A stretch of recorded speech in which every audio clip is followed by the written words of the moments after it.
이제 좌익 교과서 또는 뭐 좌파 이념의 교과서, 이제 우리가 어떤 상대를 그런 식으로 지금 프레이밍을 하고 있는데, 제가 오늘 좀 도발적으로 말씀을 좀 드리면, 제가 한 2017년, 18년부터 교과서 문제 조금 천착하면서 연구를 해봤는데, 미리 말씀드리지만 제가 고교 시절에는 그렇게 역사 교과서를 열심히 공부 안 했습니다.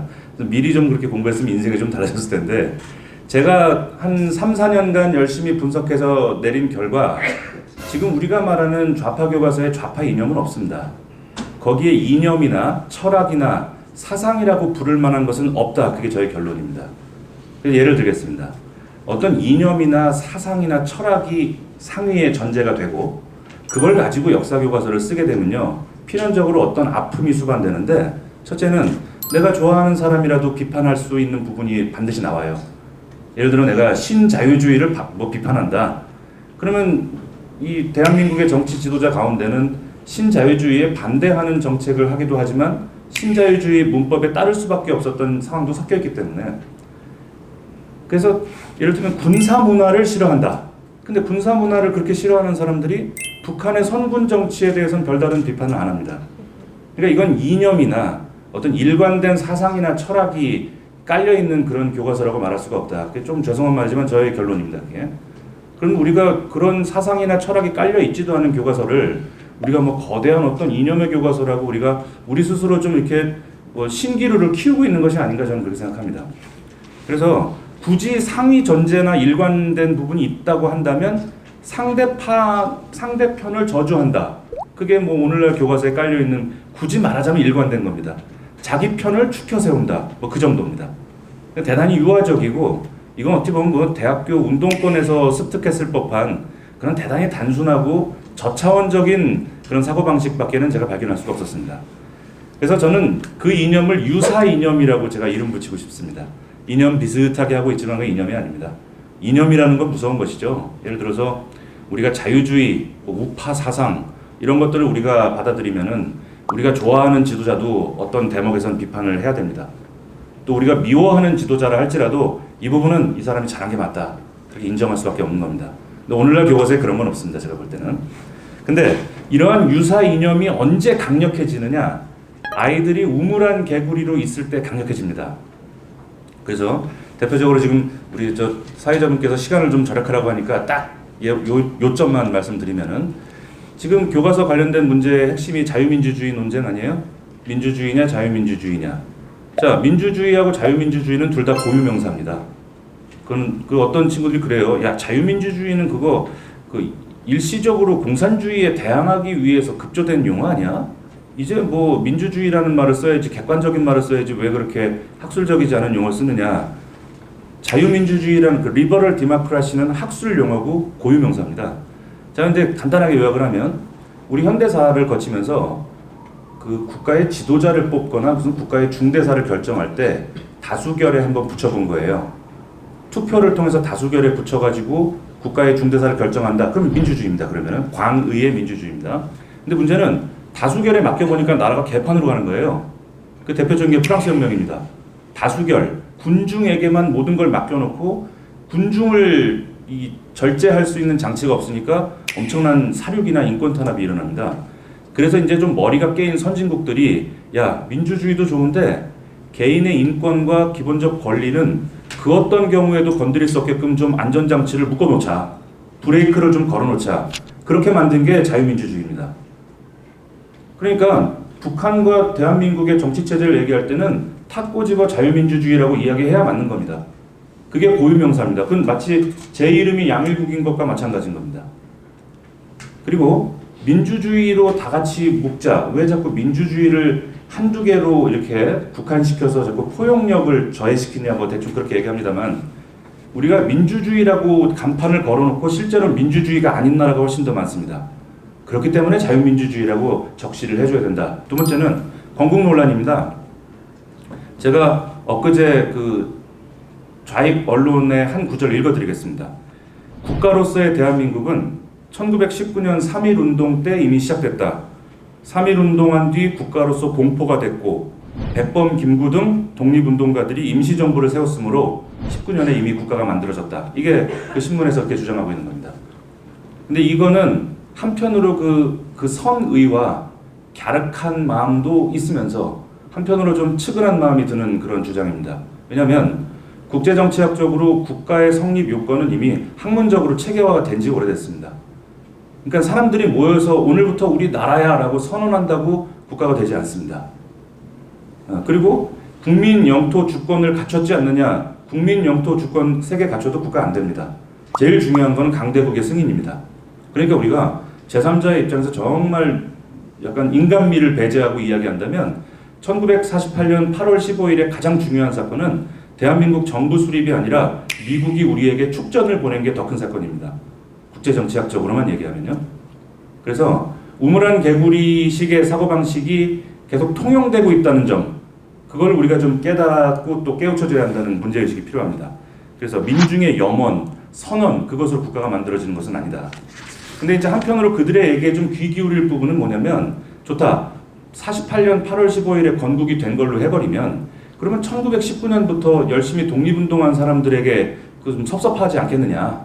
그 전에 나라가 만들어졌다고 해줘야 그 독립운동한 사람들도 큰 공을 인정하는 게 아니냐, 뭐 이렇게 얘기하는 사람도 있습니다.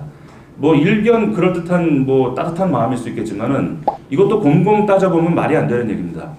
예를 들면 제가 1997년에 대학교에 갔는데 등록금도 내고 뭐 학생증도 받았습니다. 그러면 97년이 양일국이 대학생이 된 해입니다.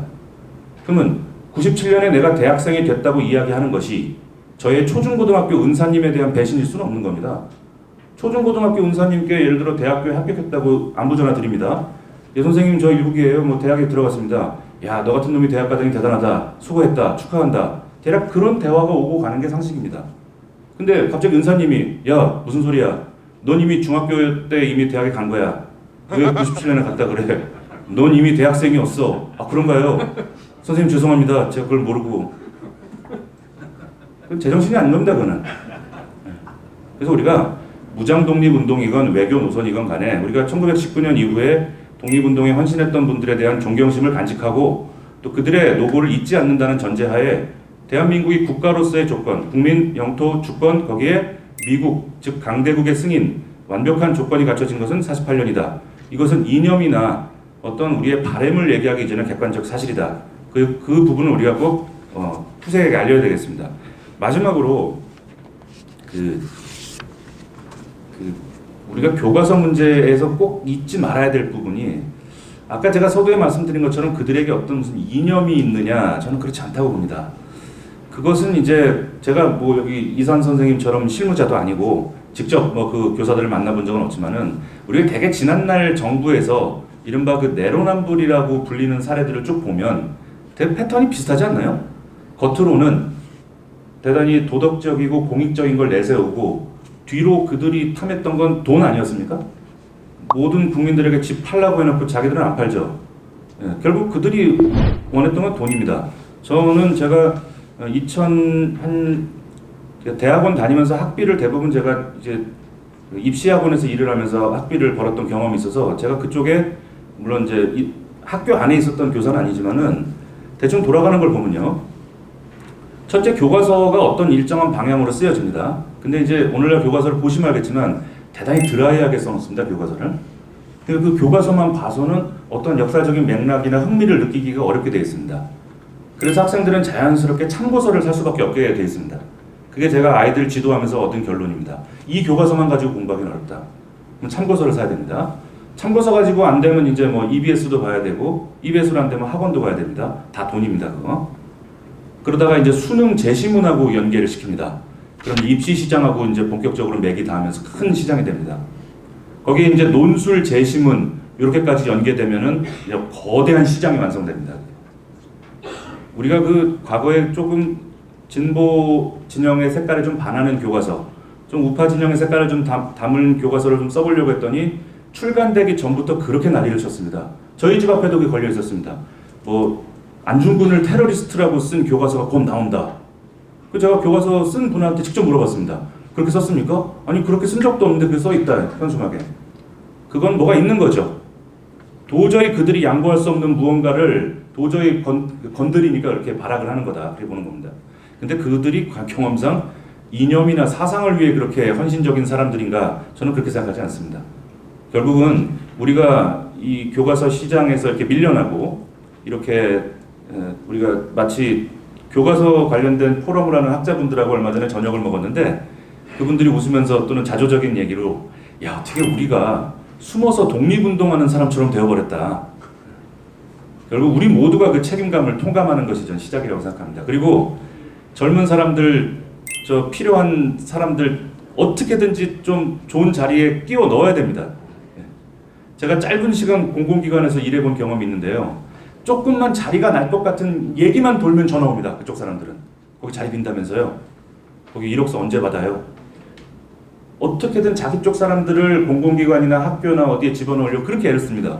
우파 진영은 너무 점잖해요. 어떻게 내가 아는 사람을 거기다 추천을 해. 그 사이에 야금야금 우리의 영토를 뺏긴 것이 아닌가.